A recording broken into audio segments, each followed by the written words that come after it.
안녕하세요. 저는 평범한 50대 직장인입니다. 늘 사연을 듣기만 하다 처음으로 이렇게 용기를 내 글을 써보는데요. 제 첫사랑과 그 첫사랑에 얽힌 충격적인 비밀을 이곳에 털어놓아 볼까 하고요. 마지막에 깜짝 놀랄 반전이 숨어 있으니 꼭 끝까지 들어주시길 바랍니다. 그럼 시작해 볼게요.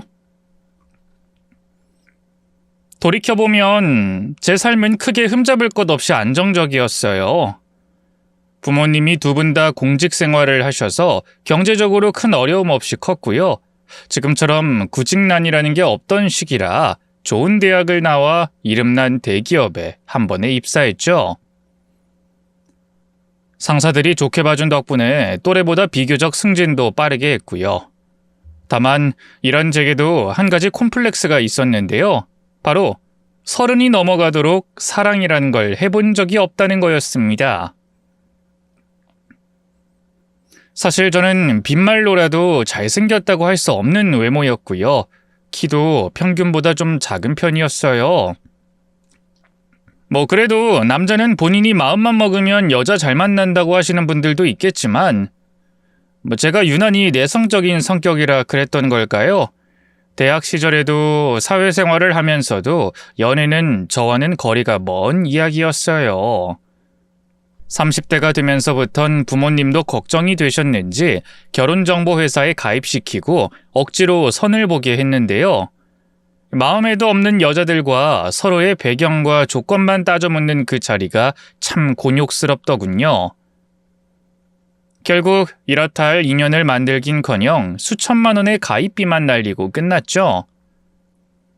그쯤엔 어느덧 제 나이도 30대 후반을 달려가고 있었고 나는 평생 혼자 살 팔자인가 보다 하고 어느 정도 체념한 상태였는데요.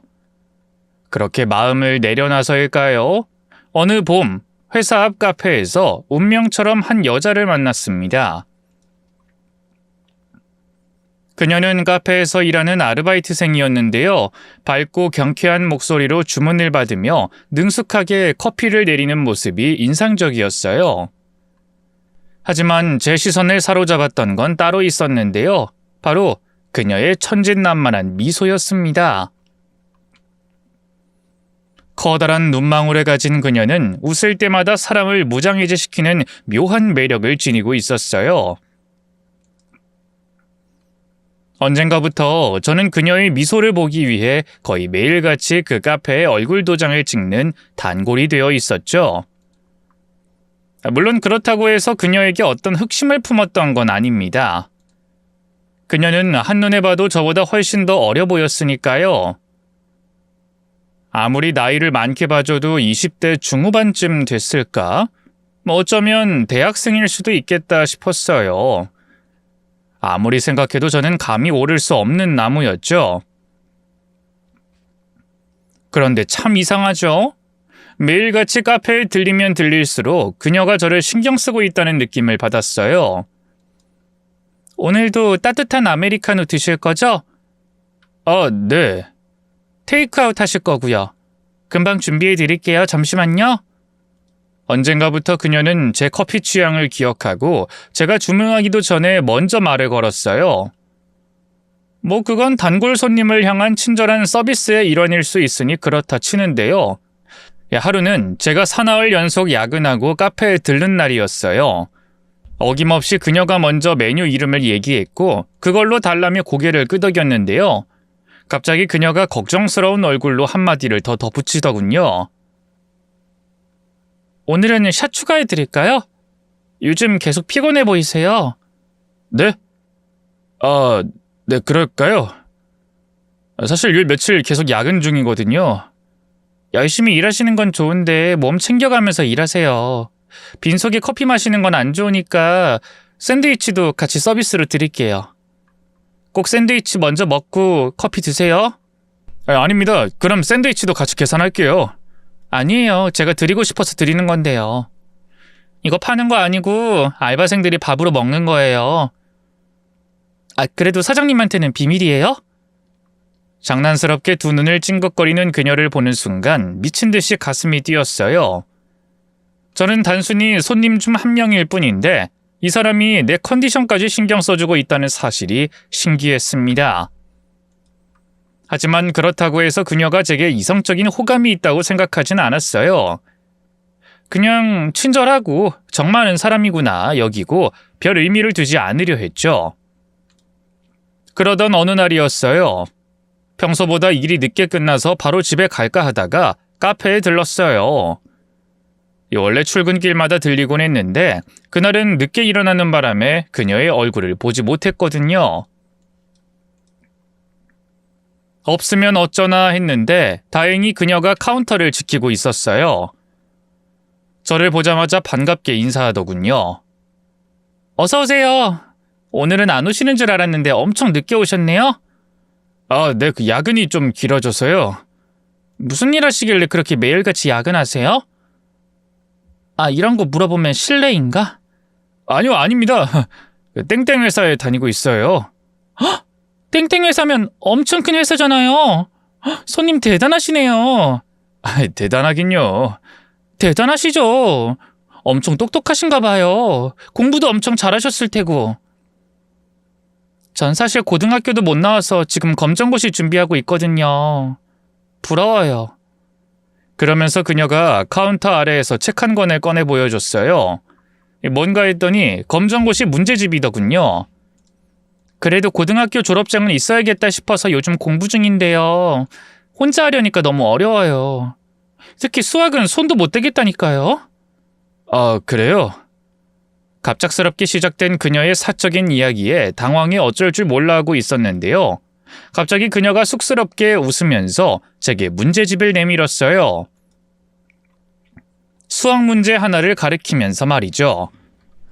저기 이 문제 해설을 봐도 모르겠는데 혹시 풀 수 있어요? 그럼 저한테 설명 좀 해주실래요? 그러니까 이건 제가 학창시절에 제일 잘했던 과목이 수학이었거든요. 검정고시 시험인지라 난이도도 그렇게 어렵지 않았고요. 그래서 카운터에 서서 그녀에게 어떻게 푸는 건지 차근차근 설명해 줄 수 있었죠. 다행히 그녀는 금방 이해했는지 두 눈을 반짝이며 좋아하더군요.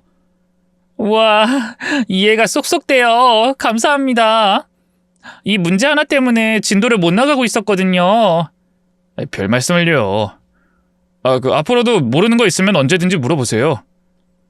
저도 모르게 그녀에게 그렇게 말하고 말았어요. 하긴 뭐 남자라면 환하게 웃는 그녀의 미소 앞에서 누구라도 그 말을 했을 겁니다. 너무 수작 부리는 것처럼 보이려나 걱정했는데 다행히 그녀는 뜰 듯이 기뻐했어요. 진짜요? 그럼 저 진짜로 자주 물어볼 텐데 괜찮을까요? 안 그래도 학원을 다녀야 하나 고민했는데 생각보다 학원비가 너무 비싸더라고요. 그럼요. 이거 알려주는 게 뭐 어려운 일이라고. 그럼 오실 때마다 궁금한 거 물어봐도 되죠? 대신 커피는 앞으로 제가 살게요. 그녀의 적극적인 태도에 저는 어쩐지 기분이 이상해졌어요. 저보다 한참 어린 사람이 먼저 다가와주고 이렇게 인연을 이어가는 모습이 낯설었죠. 어쩌면 그녀도 내게 호감이 있는 게 아닐까? 하는 주제넘은 생각도 했네요. 어쨌든 그날 이후 저는 매일같이 카페에 들러 그녀의 공부를 짬짬이 봐줬고요. 몇 달 뒤 그녀는 검정고시에 당당하게 합격했어요. 이게 다 오빠 덕분이에요. 제가 저녁에 한턱 쏠 테니까 저 알바 끝날 때까지 기다려줄래요? 안 그래도 되는데 다 미선이 네가 열심히 한 덕이지 내가 뭐 한 게 있다고. 에이, 과한 겸손은 매력 없는 거 몰라요? 이따가 카페 오면 바로 가지 말고 저 기다려요. 알겠죠? 그쯤에 저는 거리낌 없이 그녀의 이름을 부르고 말을 놓을 만큼 그녀와 가까워져 있었어요. 하지만 연애 감정은 하나도 없는 단순한 오빠 동생일 뿐이었는데요. 사실 그녀에 대한 제 마음은 점점 커져가고 있었지만 10살도 더 차이 나는 나이 앞에서 자꾸만 생각이 많아지더라고요. 그런데 그녀의 검정고시 합격을 축하하기 위해 함께 저녁을 먹은 날, 그녀가 맥주 한 잔을 마시며 뜬금없는 말을 하더군요. 오빠, 전 나이가 그렇게 중요한 문제라고 생각 안 해요. 그게 갑자기 무슨 소리야? 글쎄요. 제가 왜 갑자기 이런 말을 할까요? 그녀가 싱긋 웃었어요. 마치 제가 무슨 고민을 하고 있는지 다 알고 있다는 듯이 말이죠. 그녀가 술잔을 놓고 제 앞으로 갑자기 몸을 기울였어요. 솔직히 말해봐요, 오빠. 저 좋아하죠? 근데 왜 고백 안 해요? 무슨... 제가 이렇게 조금만 가까이 다가가도 얼굴 빨개지고 말을 더듬잖아요. 누가 봐도 저 좋아하는 사람 맞는데 왜 고백 안 해요? 진짜 나이 때문에 그래요? 그쯤 되니 저도 더는 제 마음을 숨길 수 없었어요. 그래서 시뻘개진 얼굴로 더듬더듬 입을 열었죠. 넌 너무 어리잖아. 나 같은 노딱 만나서 괜히 시간 낭비하게 만들까봐. 제 대답에 그녀가 피식 웃었어요. 시간 낭비일지 아닐지는 만나봐야 아는 거죠. 순간 그녀의 얼굴이 가까워진다 싶더니만 그녀의 입술이 제게 짧게 닿았다 떨어졌어요. 그럼 우리 오늘부터 1일인 거예요? 알았죠?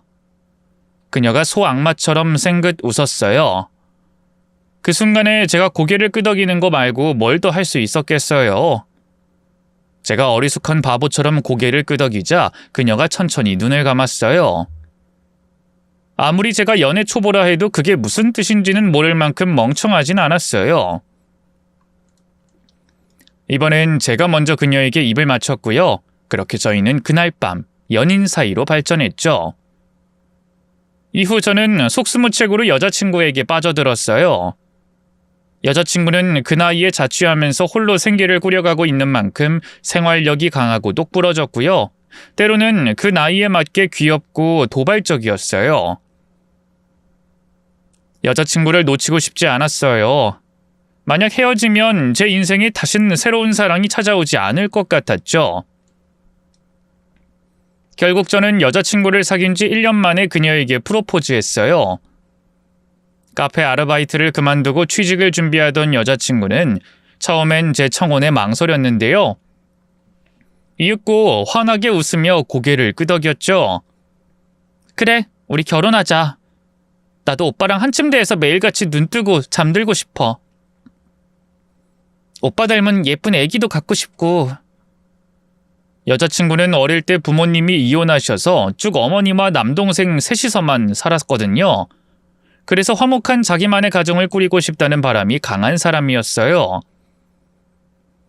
제가 평생 노총각으로 늙어 죽을까 생각했던 부모님은 기꺼이 여자친구를 환영해 주셨고요. 제 나이 때문에 반대하던 장모님도 계속된 여자친구의 설득에 결국 저를 받아주셨죠. 그렇게 저희는 양가의 축복 속에서 식을 올렸고요. 정식으로 부부 사이가 됐습니다. 신혼생활은 행복했어요. 아내는 매일 아침 저녁으로 제게 정성껏 밥을 차려줬고요. 빨래면 빨래, 청소면 청소, 집안일도 못하는 게 없었죠. 저희 부모님께도 얼마나 잘했는지 몰라요. 매일같이 전화로 안부 인사를 드리는 건 기본이고요. 주말마다 찾아가 애교도 떨고 집안일도 도와드리면서 부모님의 사랑을 듬뿍 받았네요. 저 역시 그런 아내가 고마워서 뭐든 다 해주고 싶었어요. 아내가 여행을 좋아해서 일로 바쁜 와중에도 틈틈이 국내외 여기저기를 돌아다니고요. 생일이나 결혼기념일 같이 특별한 날엔 고급 레스토랑을 예약하고 명품 가방을 선물했죠. 어디 그뿐인가요? 장모님과 처남이 낡은 빌라에서 지내는 게 신경 쓰여 부모님이 물려주신 아파트도 하나 내어주고요. 꾸준히 방문해 용돈도 챙겨드렸죠. 아내는 그렇게까지 할 필요 없다고 했지만 글쎄요. 제가 아내에 비해 나이가 많으니까 그만큼 더 잘해야 한다는 생각이 늘 있었어요. 물론 아내를 너무 사랑해서 그런 것도 있었고요. 어쨌든 그렇게 저희 결혼 생활은 큰 탈 없이 단란하게 흘러갔는데요. 이 결혼은 현실이라는 말이 있듯이 시간이 흐르면서 저희 부부에게도 한 가지 고민이 생겼어요. 바로 결혼한 지 3년이 넘도록 아이가 생기지 않는다는 거였죠. 처음엔 자연스럽게 지내다 보면 들어서겠지 하고 기다렸는데요. 아무래도 제가 나이가 있다 보니까 점점 초조해지더라고요. 그래서 결혼한 지 햇수로 4년이 넘어갈 무렵 아내와 상의 끝에 난임병원을 방문했어요. 검사 결과 둘 다 큰 문제는 없었는데요. 의사 말로는 제 정자수가 너무 적고 운동성도 낮다고 하더군요. 남편분이 아무래도 나이가 있으시니까 어쩔 수 없는 부분이에요. 일단 인공수정부터 시도해보고 안 되면 시험관으로 들어가죠. 콕 짚어 제 나이를 언급하는 의사 때문에 자존심이 많이 상했어요. 아내에게 미안하기도 했고요. 하지만 그런 제 마음을 알았는지 아내가 먼저 제게 그러더군요. 여보, 의사 말은 너무 신경 쓰지 마. 부부 사이에 누구 때문에 애가 안 생기는 거네 이런 걸 따져서 뭐해. 그렇긴 한데 어쨌든 다 내 나이 때문인 거잖아. 당신한테 면목이 없네. 면목이 없긴. 병원에서 만약 나 때문이라고 했으면 당신 나 눈치 주고 구박했을 거야? 다른 여자랑 애 낳을 거라면서 나한테 헤어지자고 했을 거냐고. 그게 무슨 말도 안 되는 소리야. 나한텐 애보다 당신이 더 우선인데. 그런 말을 할 리가 없잖아. 나도 마찬가지야. 우리 둘 다 열심히 노력하면 아기도 금방 찾아와 줄 거야. 아내의 말이 제게 얼마나 큰 위로가 됐는지 모릅니다. 그때부터 저희 부부는 본격적으로 난임 치료에 돌입했어요. 처음엔 인공수정부터 시작했죠. 하지만 번번이 실패로 돌아갔고요. 결국 시험관 시술까지 가게 됐어요. 저는 남자로서 해줄 수 있는 게 별로 없었어요. 병원에 가서 정자를 제공하는 것뿐이었죠. 반면 아내는 시술을 받을 때마다 호르몬 주사를 맞고 일정 시간마다 약을 챙겨 먹고 조심스러운 생활을 해야 했어요. 임산부처럼 가려야 하는 음식도 한두 가지가 아니었죠. 아내는 힘들어했지만 그래도 잘 버티는 듯 했어요. 하지만 점점 시간이 지나면서 아내의 신경이 예민해지는 게 느껴졌죠. 계속 떨어지는 시험을 치르는 기분이야. 시술 한 번 할 때마다 너무 힘들어서 죽을 것 같은데 매번 결과를 보면 실패고 처음부터 다시 시작해야지. 정말 미칠 것 같아. 여보, 너무 결과에 연연하지 마. 어떻게 연연 안 해? 내가 얼마나 아이를 갖고 싶어 하는지 당신도 잘 알잖아. 나보다 늦게 결혼한 친구들도 벌써 다 애 낳았어. 셋을 키우는 친구도 있는데 나만 여직 애가 없다고. 난임 치료가 길어지면서 아내의 태도는 점점 더 변해갔어요. 처음엔 속상해하면서 울기도 참 많이 울었는데요. 나중엔 짜증과 분노가 늘어갔죠. 시험관 시술마저 3번 실패하자 아내는 대놓고 절 몰아세우기 시작했어요. 진짜 당신은 좋겠다. 병원 가도 그냥 야한 동영상 보면서 즐기기만 하면 끝이잖아. 이건 너무 불공평해. 왜 나만 이렇게 고생해야 돼? 어차피 임신하면 또 고생하는 건 난데. 미안해 여보. 내가 뭐 어떻게 해줄 수 있는 게 없네. 힘들겠지만 조금만 더 힘내자. 응? 힘내자고? 내가 여기서 얼마나 더 힘을 내야 되는데? 당신은 대체 하는 게 뭐야? 난 매일같이 주사 맞고 약 먹고 싶은 것도 마음껏 못 먹고 꼭 참으면서 생고생하는데 근데 당신은 대체 하는 게 뭐냐고? 아내에겐 정말 미안한 마음뿐이었어요. 저는 아무 고생 없이 아내에게 모든 부담을 떠넘기고 있는 것만 같았거든요. 하지만 그렇게 공격적으로 말하는 아내의 말에 상처받지 않는 건 아니었죠. 여보, 당신이 속상한 건 이해하는데 일단 진정하고. 내가 지금 진정하게 생겼어? 애초에 내가 이런 개고생하는 것도 다 당신 때문이잖아. 당신 정자가 쓰레기라서. 아내의 막말에 순간 말문이 막혔어요. 아내도 너무 심했다고 생각했는지 아차하는 표정을 짓더군요. 미안해 여보. 방금은 내가 실언했어. 괜찮아. 늦었다 얼른 들어가서 자. 여보. 당신이 그렇게까지 힘들다면 우리 당분간 난임치료 중단하는 게 어때? 어머니 아버지도 당신이 너무 고생한다고 손주 안 봐도 괜찮으니까 당신 몸을 더 챙기라고 했었잖아. 나도 아이보단 당신이 우선이야. 제 말은 한치의 거짓도 없는 사실이었어요. 아이를 간절하게 바라고 있었지만 그렇다고 해서 사랑하는 아내와 불화를 만들면서까지 아이를 갖고 싶진 않았어요. 저희 부모님 역시 불임의 원인이 저라는 걸 잘 알고 계셨기 때문에 늘 아내에게 무리하지 말라고 하셨고요. 하지만 제 제안에도 아내의 얼굴은 어두웠어요. 그건 싫어. 당신도 알잖아. 나 어릴 때 아빠가 이혼해서 집 나가는 바람에 쭉 아빠 없이 큰 거. 우리 엄마 힘들게 나랑 동생 키워주신 건 맞는데 빈말로라도 좋은 엄마라고 할 수 없는 사람이야.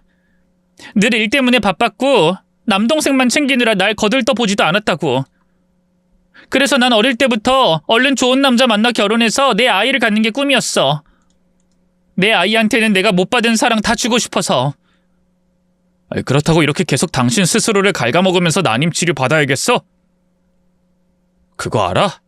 요즘 우리 웃으면서 대화하는 날보다 서로 소리치고 싸우는 날이 더 많아.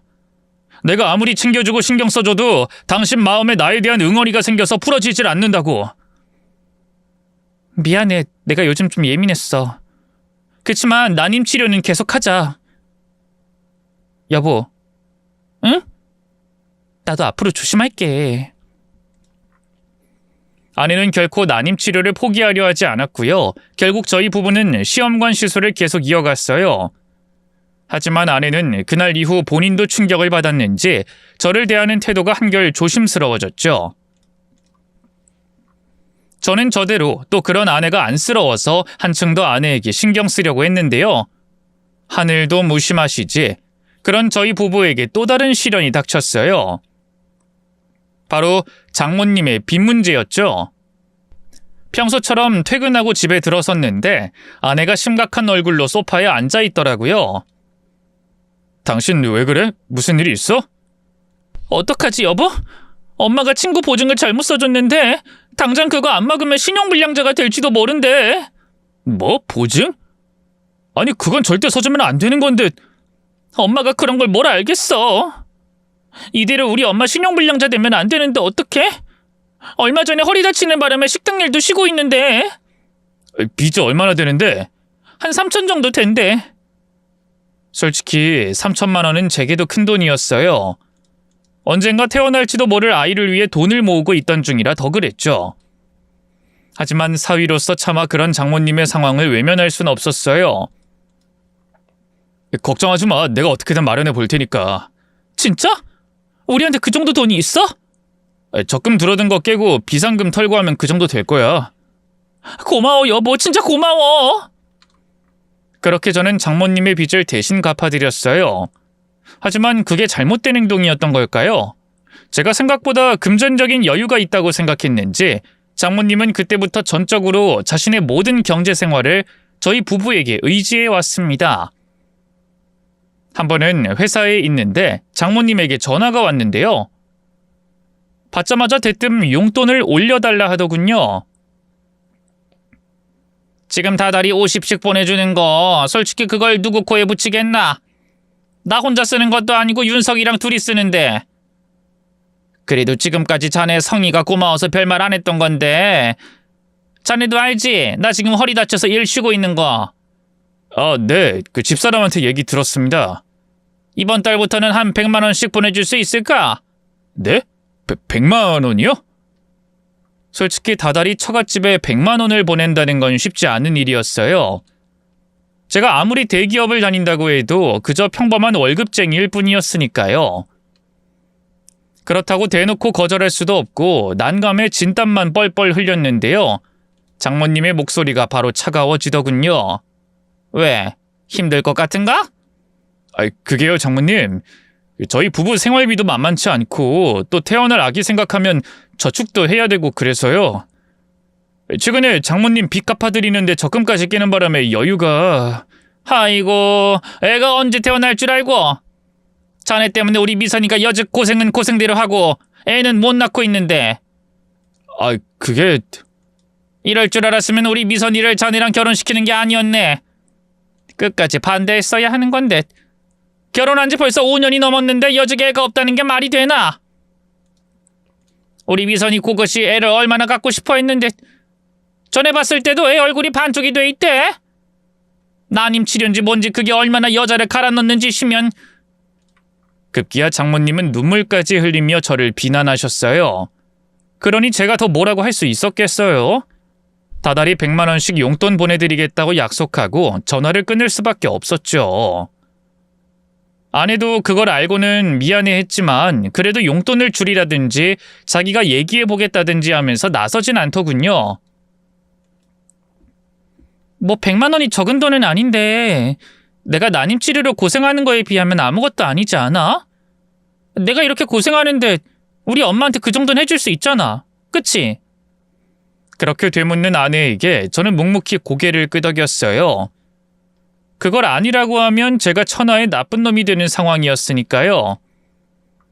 하지만 처갓집 식구들의 돈 요구는 그게 끝이 아니었습니다. 그로부터 한 두어 달쯤 지났을까요? 이번엔 처남이 갑자기 저희 집으로 찾아왔어요. 대학 졸업한 지 3년이 넘도록 여직 취업을 못하고 있는 철없는 동생이었는데요. 그날따라 이상하게 제 눈치를 보면서 어쩔 줄 몰라 하더군요. 왜 그래, 처남? 나한테 뭐 할 말 있어? 그러자 처남이 제 옆에 앉아있던 아내를 한번 쓱 쳐다보더니 조심스럽게 입을 열었어요. 매형, 그게 사실 요즘 취업난이라 영 취직이 쉽지 않아서요. 어렵게 취업해도 다 잘리는 판이고요. 그래서 그냥 안정적인 공무원이나 해볼까 하는데. 뭐? 그럼 공무원 시험을 보겠다는 거야? 네. 근데 그러려면 학원도 다녀야 하고 문제집이랑 학용품도 이것저것 좀 사야 할 것 같은데 제가 돈이 있어야 말이죠. 결국은 또 돈 얘기였어요. 솔직히 너무 부담스럽더군요. 다달이 처갓집으로 보내는 생활비며 난임 치료비만으로도 이미 상당한 돈이 새어나가고 있었으니까요. 처남이 좀 공부머리가 있었다면 또 모르겠어요. 처남은 아내와 달리 고등학교까진 졸업했지만 결국 대학은 못 들어갔고요. 늘 취업을 핑계로 하루 종일 컴퓨터 앞에 앉아 게임만 하는 사람이었거든요. 매형, 이번 한 번만 도와주세요. 네? 시험 합격해서 공무원만 되면 그땐 다 갚을게요. 이자까지 쳐서 2배로요. 처남의 간절한 애원에 이러지도 저러지도 못한 채 어색한 웃음만 흘렸는데요. 잠자코 있던 아내가 끼어들더군요. 여보, 윤석이가 이렇게 뭔가 하고 싶다고 나선 거 처음이란 말이야. 그동안 맘 못 잡고 맨날 집에만 있는 게 마음에 걸렸는데 당신이 좀 도와주면 안 될까? 내 하나뿐인 동생이잖아. 아니, 하지만 다달이 들어가는 학원비가 만만치 않을 것 같은데. 그러자 아내가 저를 흘겨봤어요. 당신 정말 이럴 거야? 우리가 돈이 없는 것도 아니고 나 오늘도 시험관 시술 때문에 내가 직접 내 배에 주사바늘 찌르고 약 먹고 난리도 아니었는데 그 정도도 못해줘? 애초에 당신 정자가 건강했어 봐. 내가 이렇게 고생을 하겠냐고. 또다시 아내가 무기로 내세운 건 난임 치료였어요. 그 앞에서 제가 무슨 할 말이 있겠습니까? 결국 저는 처남의 학원비도 지원해주겠다고 할 수밖에 없었죠. 그래도 최대한 좋게 생각하려고 했어요. 처남이 제대로 공부해서 시험에 합격하면 장기적으로 봤을 때 더 좋은 거라고 판단했죠. 하지만 처남은 좀처럼 시험에 합격하지 못했고요. 언젠가부터 더 좋은 학원을 다녀야겠다면서 더 큰 금액을 요구하기 시작했어요. 장모님 역시 몸이 아프단 핑계로 생활비 외에 따로 이런저런 병원비를 요구하셨죠. 그뿐만이 아니었어요. 이후로도 난임 치료는 별 효과가 없었고요. 계속된 시술 실패에 다시 아내가 예민해지기 시작했어요. 다신 제게 짜증내지 않겠다고 약속한 것도 있고 매일같이 히스테리를 부렸죠. 그러다 보니 저는 점점 더 지쳐갔어요. 회사에서도 스트레스 받고 있었는데 집에 오면 아내는 짜증만 내고 장모님과 처남은 끝없이 돈돈거리니 어느 순간부터 제 인생이 통째로 무너지고 있다는 기분이 들더군요. 하지만 이대로 손 놓고 있을 수만은 없었어요. 우선 어떻게든 아내와의 관계부터 회복해야겠다는 생각이 들더군요. 누가 뭐래도 제가 사랑하는 제 하나뿐인 반려자였으니까요. 따지고 보면 모든 게 제 잘못이기도 했고요. 그래서 저는 아내를 위해 작은 것부터 다시 시작해보기로 했어요. 오랜만에 장미꽃 한 다발을 사들고 퇴근해 아내에게 건넸죠. 여보, 요즘 많이 힘들지? 내가 다 미안해. 오늘은 우리 그냥 다 내려놓고 맛있는 거 먹으러 가자. 어때? 처음엔 퉁명스럽던 아내도 오랜만에 분위기 좋은 레스토랑에서 스테이크와 와인을 먹어서일까요? 조금씩 마음이 풀어지는 게 보이더군요. 그날 밤 저는 아내를 다정하게 안아주며 속삭였어요. 난 당신이 제일 중요해. 아이가 있든 없든 난 당신이랑 평생 함께 할 거야. 제 고백에 아내는 한동안 가만히 있더니 결국 제품에 기대어 조용히 눈물을 흘렸어요. 여보, 내가 그동안 너무 짜증만 부려서 미안해. 애가 안 생기는 게 너무 초조해서 그랬어. 괜히 억울하기도 하고. 이해해. 다 내 잘못이니까 앞으로 나한테 계속 화내도 돼. 내가 어떻게든 다 받아주고 당신 마음 풀어줄 테니까. 그날 이후 저는 출퇴근할 때마다 아내에게 작은 선물을 건네거나 손편지를 쓰곤 했어요. 예전처럼 주말마다 여기저기 바람을 쐬러 나가기도 했고요. 그뿐인가요? 힘들어하는 아내를 위해 집안일을 대신하고요. 인터넷으로 배운 마사지도 해주면서 최대한 아내를 배려하려고 했죠. 그런 제 노력 덕분일까요? 아내도 점점 부드러워지더군요. 짜증을 내는 횟수도 줄어들었고 예전에 그 해맑은 웃음을 보일 때도 많아졌어요. 난임 치료는 여전히 힘들었지만 서로에게 의지하며 다시 부부로서 단단해지고 있다는 느낌이 들었죠. 그땐 꿈에도 몰랐습니다. 아내가 감추고 있던 충격적인 비밀을 말이죠. 아직도 기억에 생생합니다.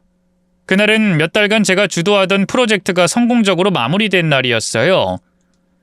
모처럼 점심 전에 일이 끝나 직원들과 가볍게 축하하고 평소보다 빨리 퇴근할 수 있었는데요. 주차장에서 차를 탄 다음 시계를 보니 아내가 병원에 있을 시간이더군요. 집에서 밀린 잠이라도 잘까 했던 생각이 싹 사라졌어요. 아내는 병원에서 혼자 고생하고 있는데 저 혼자 편히 쉴 수가 없겠더라고요. 이제라도 가서 같이 점심이라도 먹을까 싶어 아내에게 전화를 걸었죠. 하지만 아내는 전화를 받지 않았어요.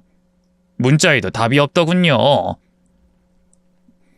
처음엔 치료를 받느라 그런가 싶어 대수롭지 않게 넘겼는데요. 병원으로 가는 중에도 계속 전화를 해봤지만 받지 않더군요. 순간 불길한 생각이 들었어요. 평소 아내는 병원에서 치료를 받을 때면 짧게라도 나 병원 끝나고 전화할게 같은 메시지를 보내주곤 했거든요. 그런데 오늘은 아무런 연락도 없다는 게 이상했어요. 혹시 몸이 너무 안 좋은 건가? 아니면 무슨 일이 생겼나? 걱정스러운 마음에 평소보다 빠르게 차를 몰았어요. 병원에 도착하니 평소와 다를 바 없는 풍경이 펼쳐졌죠. 로비엔 임산부들과 보호자들이 삼삼오오 모여 있었고요. 접수 창구에서는 간호사들이 환자들을 응대하고 있었네요. 지역 내에서 제일 큰 병원이라 산부인과와 난임 클리닉 같은 여러 부인과 진료를 같이 보는 곳이었는데요. 저는 곧장 익숙한 난임 클리닉으로 향했어요. 접수 창구로 가서 바로 아내의 이름을 말하고 어딨는지 물었죠. 저기요. 김미선이라고 제 와이프가 오후에 진료 예약이 있었는데요. 혹시 아직 진료 중인가요? 잠시만요. 환자분 성함이랑 생년월일을 좀 다시 말씀해 주시겠어요? 창구에 있는 간호사는 처음 보는 얼굴이었어요. 신입인지 컴퓨터로 이름을 확인하는 게 제법 시간이 걸리더군요. 커져가는 초조함을 꾹 누른 채 기다렸는데요. 잠시 후 간호사가 당황하며 어쩔 줄 몰라 하는 게 아니겠어요. 근데 김미선 씨 보호자분이세요? 네, 맞습니다. 남편인데요. 성함이 어떻게 되시죠? 박진철입니다. 저기 죄송하지만 간호사는 난처한 얼굴로 주위를 한번 둘러보더니 조심스럽게 말을 꺼냈어요. 미선 씨 보호자는 따로 계신데요. 그 말을 듣는 순간 심장이 철렁 내려앉았어요. 네? 보호자라뇨? 제가 보호자인데요. 그게 김미선 씨 자주 오셔서 저도 아는데요. 늘 혼자 오시다가 오늘은 어떤 남자분이 보호자라면서 같이 오셨는데. 제가 아닌 다른 남자와 같이 왔다니 도대체 어떻게 된 일인 건지 머릿속이 하얘졌어요. 그럴 리가 없습니다. 정말 제 아내가 다른 남자랑 같이 온 게 확실해요? 한 번 더 확인해 볼게요. 신입 간호사가 우왕좌왕하면서 또다시 컴퓨터를 확인할 때였어요. 응대가 길어지자 안쪽에 있던 다른 간호사가 데스크 앞으로 나오더군요. 무슨 일인데? 어머, 오랜만에 오셨네요? 그 간호사는 저도 몇 번 얼굴을 본 간호사였어요. 아까 아내분 남동생분이랑 같이 오셨어요. 근데 남편분도 오실 줄은 몰랐네요. 간호사의 말에 아연했던 마음이 확 진정됐어요. 제게는 말하지 않았지만 처남이랑 같이 온 모양이더라고요. 그런데 이어진 간호사의 말에 저는 경악할 수밖에 없었습니다. 하긴 이런 날은 남편분이 직접 오셔야죠. 임신 축하드려요. 자연 임신이라니 더 기쁘시겠어요. 네? 자연 임신이라니 아내가 임신을 했단 말입니까? 제 말에 간호사의 두 눈이 휘둥그레졌어요. 어머, 아직 모르셨어요? 어제 확인됐는데 아내분이 아직 말씀 안 드렸나 보네요. 아유, 깜짝 놀라게 해드리려고 한 것 같은데 제가 김을 빼버렸으니 이를 어쩌죠? 아니요, 괜찮습니다. 아내가 임신을 했다니, 그것도 자연 임신이라니 도무지 믿기지 않았어요. 어제는 프로젝트 마무리하던 날이라 너무 바빠서 집에 자정이 넘어서야 들어갔고 아내는 이미 잠들어 있었거든요.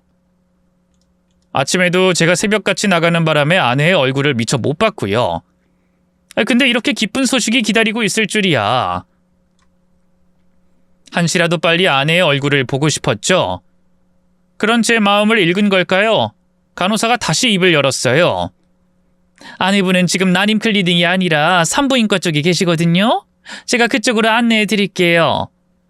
그렇게 간호사를 따라 아내가 있다는 산부인과 진료실로 향했어요. 진료 중이라 들어갈 수는 없다고 해서 그 앞에서 아내 진료가 끝날 때까지 기다리는데 도저히 참을 수가 없더군요. 어차피 제가 남편인데 같이 들어가서 설명을 들어도 되지 않을까 싶더라고요. 그래서 예의가 아닌 줄 알지만 진료실 문을 노크했는데요. 안에선 아무런 대답이 없더라고요. 초조하게 몇 번 노크해봐도 마찬가지였죠.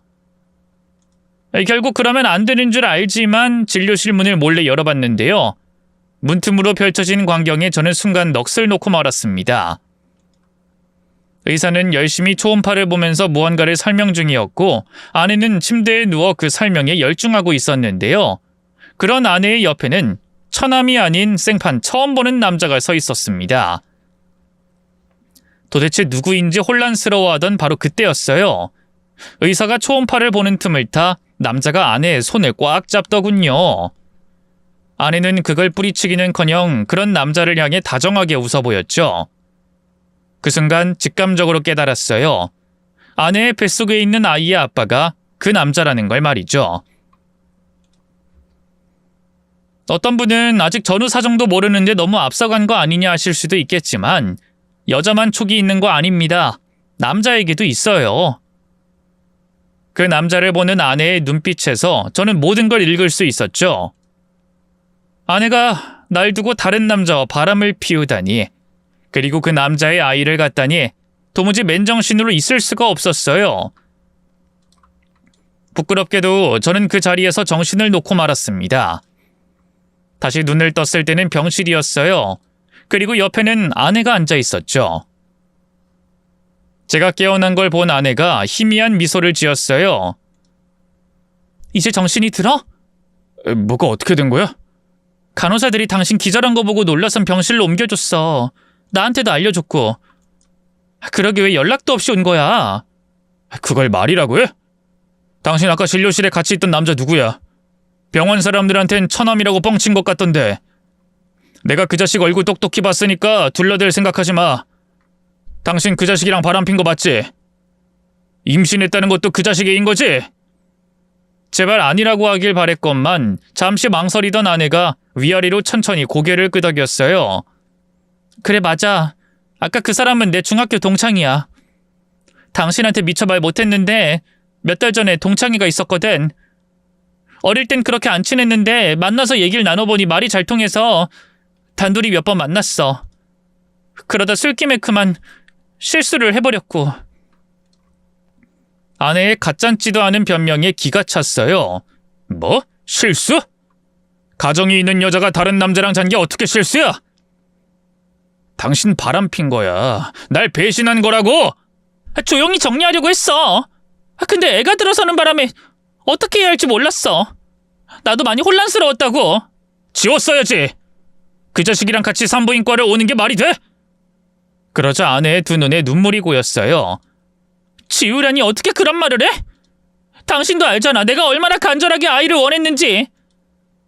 자연 임신했다는 걸 안 순간 그러면 안 되는데 기뻤어. 뱃속에 아기가 너무 욕심났고. 그래서 일단 그 사람한테 얘기했는데 그 사람도 너무 좋아하면서 꼭 같이 병원 오고 싶다고 해서. 미안해. 그 전에 당신한테 말하고 관계를 정리했어야 하는데. 그 말에 뒤통수를 한 대 얻어맞은 듯 정신이 얼얼해졌어요. 정리했어야 한다니 그게 무슨 말이야? 지금 나랑 이혼이라도 하겠다는 거야? 그러자 아내가 눈물을 훔치며 단호한 표정을 지어 보였어요. 그래, 맞아. 미안하지만 우리 이혼하자. 난 아이가 너무 갖고 싶어. 이 아이 절대 포기 못한다고. 그걸 지금 말이라고 해? 아이 때문에 날 버리겠다고? 당신 어떻게 나한테 이럴 수가 있어? 미안해, 여보. 하지만 솔직히 당신 나 붙잡을 자격 없잖아. 당신이 나한테 애를 줄 수 있기나 해? 아내의 그 모욕적인 말에 얼굴이 확 붉어졌어요. 지금 내 정자가 쓰레기라느니 그런 말을 또 하려는 거야? 사실 맞잖아. 당신 정자는 쓰레기나 다름없지. 그것도 재활용도 안 되는 폐급 쓰레기. 난자까지 도달도 못하는, 아이도 못 만드는 그런 폐급 정자를 정자라고 할 수 있어? 아내의 그 적나라한 비난에 심장이 찢기는 듯 했어요. 그런 제 마음을 아는지 모르는지 아내가 먼저 자리에서 일어났죠. 나 당장 짐 싸서 그 사람한테 갈 거야. 이혼 서류는 우편으로 보내든지 할 테니까 가급적 빠르게 이혼해줬으면 해. 누구 맘대로? 내가 이혼해줄 것 같아? 난 절대 이혼 못해줘. 누구 좋으라고? 제가 바락바락 고함을 질러도 아내는 꿈쩍도 하지 않았어요. 그대로 문을 열고 병실 밖으로 나가버렸죠. 부랴부랴 퇴원 수속을 밟고 집으로 가봤지만 이미 아내는 흔적도 없이 사라진 상태였어요. 마치 미리 짐을 다 싸놓은 것처럼 하루 만에 말끔하게 흔적을 정리하고 나갔더군요. 옷장 속엔 제 옷만 덩그러니 남아있었고 세면대 위 아내의 화장품도 전부 사라져 있었죠. 하지만 저는 그렇게 쉽게 아내를 보내줄 생각이 없었어요. 제가 누구 좋으라고 이혼을 해주나요? 이기적이라고 욕하셔도 좋아요. 하지만 아내는 제 첫사랑이자 배우자였습니다. 제가 아이를 가질 수 없는 몸이라고 해서 아내의 외도가 정당화되는 건 아니잖아요. 저는 바로 변호사를 선임했고요. 이혼 소송과 상간자 소송을 동시에 진행했어요. 아내는 처음엔 적반하장으로 나오더군요. 이혼은 내 잘못이 아니라 엄연히 따지면 당신 잘못이야. 당신이 남자 구실만 제대로 했어도 이런 일 없었다고. 그동안 애가 안 생겨서 내가 얼마나 힘들었는지 당신이 알기나 해? 내가 왜 몰라. 나한테 그렇게 짜증을 내고 쓰레기 정자라는 등 막말을 쏟아냈는데. 하지만 그만큼 난 당신한테 미안해서 최선을 다했어. 처가에 대한 지원도 아끼지 않았고 당신이 갖고 싶다는 건 뭐든 다 사주고 집안일도 열심히 도왔어. 난임 문제 말고는 남편으로 사위로서 의무를 소홀히 한 게 단 하나도 없다고. 지금 그런 걸로 생색내는 거야? 그럼 뭐해? 내가 간절히 원하던 거 아이였는데. 됐고, 당장 소송 취하해. 어차피 우리 이제 끝난 사이인데 그냥 깔끔하게 헤어지면 안 되냐고. 난 절대 그렇게 못해. 좋아. 그럼 어디 마음대로 해봐. 그깟 위자료 그냥 주면 그만이야. 우리 자기 사업하고 있어서 당신 같은 일개 회사원하고는 한 달에 버는 돈 단위 자체가 다르다고. 아내가 왜 그렇게 당당하게 나오나 했더니만 믿는 구석이 있더라고요. 상간남이 부잣집 아들이고 본인 또한 사업체를 운영하는 대표라고 하더군요. 나름 잴 거 다 재고 따져서 다른 남자로 갈아탄 거였죠. 하지만 아내의 그 자신만만한 태도는 소송이 본격적으로 진행되면서 완전히 무너졌습니다. 알고 보니 그 상간남은 순 사기꾼이었어요. 본인 회사를 운영하던 것도 벌써 몇 년 전 일이고 운영 미숙으로 옛 저녁에 말아먹고 지금은 변변한 직장도 다니지 않는 백수였죠. 어디 그뿐인가요? 부자라던 상간남의 부모는 시골에서 농사 짓고 사는 평범 이하의 가난한 농부였고요.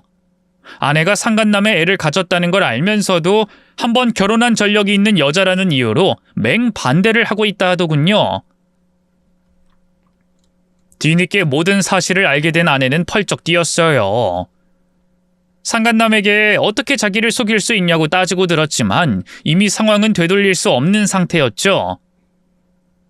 저는 이미 이혼을 결심하고 변호사와 함께 소송을 준비 중이었으니까요. 증거를 모으면 모을수록 변호사는 제 승소가 확실하다고 하더군요. 또 그동안 제가 바보처럼 처가에 퍼준 돈도 당장 끊으라고 하대요. 너무 호구처럼 잡혀 사셨어요. 당장 처가에 하던 모든 지원 다 끊고요. 장모랑 처남한테 한 집도 의뢰인님 명의로 된 집이니까 당장 나가라고 하세요. 이미 남보다 못한 사이가 됐는데 모든 걸 확실하게 해야죠. 저는 변호사의 조언을 받아들였어요. 그때까지만 해도 처갓집에 지원하고 있던 돈만 끄는 상태였는데요. 바로 장모님과 처남이 살고 있던 아파트를 부동산에 내놓고 그 인간들에게 나가라고 통보했죠. 그러자 장모님과 처남이 씩씩거리며 저희 집을 찾아왔어요. 아니 박서방, 자네 너무한 거 아닌가? 우리 미선이가 아무리 다른 남자는 눈이 맞아 끼렸더니 어떻게 이렇게 매몰차게... 우리 미선이가 오죽하면 그랬겠냐고. 애가 안 들어서니까 그렇게 된 거 아닌가? 맞아요 매형. 우리 누나가 잘못한 건 맞는데요. 매형도 아예 잘못이 없는 건 아니죠. 지금이라도 우리 누나한테 미안하다고 먼저 사과하세요. 그럼 우리 누나도 분명 매형한테 다시 돌아올 거라고요. 뻔뻔함도 유전인지 장모님과 처남은 제게 일말의 미안함도 없는 것 같았어요. 오히려 빨리 아내한테 사과하고 용서를 빈 다음 데리고 오라고 하더군요. 그래야 자기들이 계속 그 고급 아파트에 살면서 제 등골을 빨아먹을 수 있을 테니까요. 저는 그런 두 사람을 차가운 눈으로 노려봤어요. 내가 왜 그래야 하죠? 전 더는 그 여자한테 미련 없습니다. 다른 남자랑 붙어먹은 그런 더러운 여자를 제가 미쳤다고? 아니 박서방, 자네 정말 이럴 건가? 우리 미선이가 잘못을 안 했다는 건 아니야.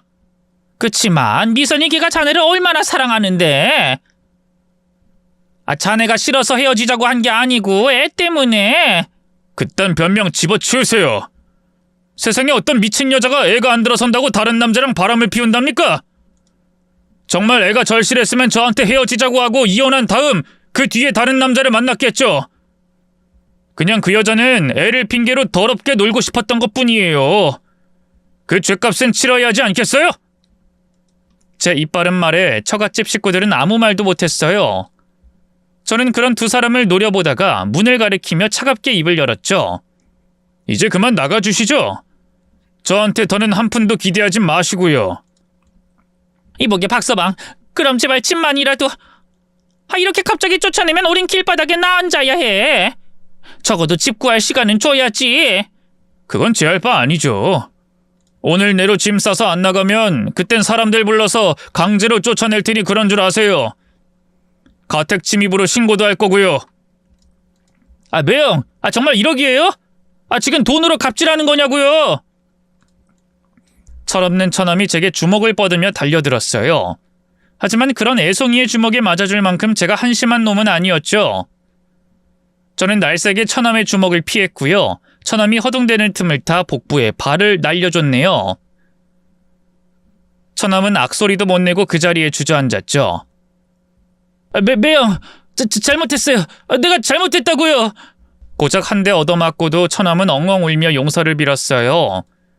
그런 처남을 장모님이 겁에 질린 얼굴로 허둥지둥 데리고 나갔죠. 시세보다 낮게 내놓은 덕인지 처갓집 식구들이 머물던 아파트는 바로 팔렸고요. 그렇게 처가 식구들은 한순간에 거리로 내몰렸습니다. 그러자 아내도 뒤늦게 정신이 들었던 걸까요? 부른 배를 움켜쥐고 제게 와서 용서를 빌더군요. 여보, 내가 미안해. 내가 너무 애가 갖고 싶은 나머지 잠깐 정신이 나갔었나 봐. 나한텐 당신뿐이었는데. 아내의 커다란 두 눈에서 끊임없이 눈물이 흘러내렸어요. 옛날 같았으면 그 모습이 너무 가련하고 안타까웠을 텐데 이젠 가증스럽고 환멸나기만 하더군요. 이제 와서 무슨 개수작이야? 난 당신이랑 한마디도 하고 싶지 않으니까 당장 꺼져. 여보, 왜 그래 정말? 내가 잘못했다고 이렇게 빌잖아. 나 그 자식이랑 완전히 정리했어. 애도 당신이 그렇게 싫다면 지울게. 응? 그러니까 제발 나 다시 받아주라. 왜 그 자식이 잘 나가는 사업가가 아니라 백수 거지라는 걸 알게 되니까 매력이 없어졌냐? 네가 그토록 바라던 아이가 생겼는데 지우긴 왜 지워? 나와서 그 자식이랑 잘 키우고 살아봐. 그 자식이 너랑 뱃속의 애를 얼마나 책임감 있게 부양할진 모르겠지만 말이야. 여보, 난 애 필요 없어. 당신만 있으면 된다고. 이 애 지울 테니까 제발 나 받아주라. 응? 내가 갖고 싶은 건 당신 애야. 내가 그걸 몰랐어. 시험관 시술 계속 받을 테니까 제발 나 버리지 마. 아내가 두 팔을 뻗어 제게 매달렸어요. 하지만 저는 인정사정 없이 그 손을 뿌리쳤죠. 당장 더러운 손 안 치워! 가택침입죄로 신고하기 전에 썩 꺼져! 꺼지라고! 제 서슬퍼런 고함에 아내는 결국 도망치듯 제 눈앞에서 사라졌어요. 하지만 그 뒤로도 핸드폰으로 끊임없이 연락을 해왔고요. 결국 저는 번호를 바꾸고 이사까지 가야만 했죠. 다행히 이혼 소송은 순조로웠어요. 아내의 잘못이 너무 명확했기 때문에 재판부에선 제 손을 들어줬고요. 결혼 기간도 채 10년이 안 됐기 때문에 전처는 재산 분할도 별로 받지 못하고 이혼당했어요. 얼마 안 되는 그 재산도 전부 저한테 위자료로 지급해야 했고요. 상간남 역시 꼴 좋게 된 건 마찬가지였습니다. 제게 위자료 줄 돈이 없어서 부모가 살던 유일한 재산이라고 할 수 있는 시골집을 팔아치웠고요. 그 일로 부모와 절연당했죠. 전처와 재혼하긴 했는데 그리 오래 살진 못했어요. 겹지인에게 듣기로는 1년도 못 살고 이혼했다 하더군요. 상간남이 끝까지 일을 안 구하고 집에서 빈둥거리기만 하면서 술을 퍼먹어서 말이죠. 지금은 상간남 혼자 해외에서 지내고 있다 하대요. 그 사우디아라비아인가 거기서 외국인 노동자로 비참하게 살고 있다는데 그건 제 할 바 아니죠. 이혼 후 전처 역시 파출부 일을 하면서 고되게 살고 있는데요. 상간남도 전처도 애를 안 키우려고 해서 그 애는 결국 보육원으로 보냈다고 하더군요. 그 얘기엔 저도 마음이 좀 안 좋긴 했어요. 그 어린 게 무슨 죄가 있겠어요. 어쨌든 현재 저는 잘 살고 있습니다. 회사에서는 몇 년 전에 부장을 달면서 승승장구하고 있고요. 좋은 여자를 만나 재혼도 했습니다. 이번엔 정말 저를 사랑해주는 배우자와 함께 따뜻한 가정을 꾸렸죠. 계속된 난임 치료로 늦둥이도 하나 얻었는데요. 저를 쏙 닮은 아들은 제 인생에서 무엇과도 바꿀 수 없는 보물 1호랍니다. 그런 아들을 낳아준 아내에게도 얼마나 고마운지 몰라요. 덕분에 저는 아내 말이라면 껌뻑 죽는 애처가로 살고 있죠. 이렇게 글로 지난 날을 회고하다 보니 새삼 아내와 아들의 소중함을 느끼게 되는데요. 오늘 집에 가는 길에 아내가 좋아하는 장미꽃 한 다발과 아들이 좋아하는 간식 좀 사가야겠습니다. 긴 얘기 들어주셔서 고맙습니다. 모두 건강하세요.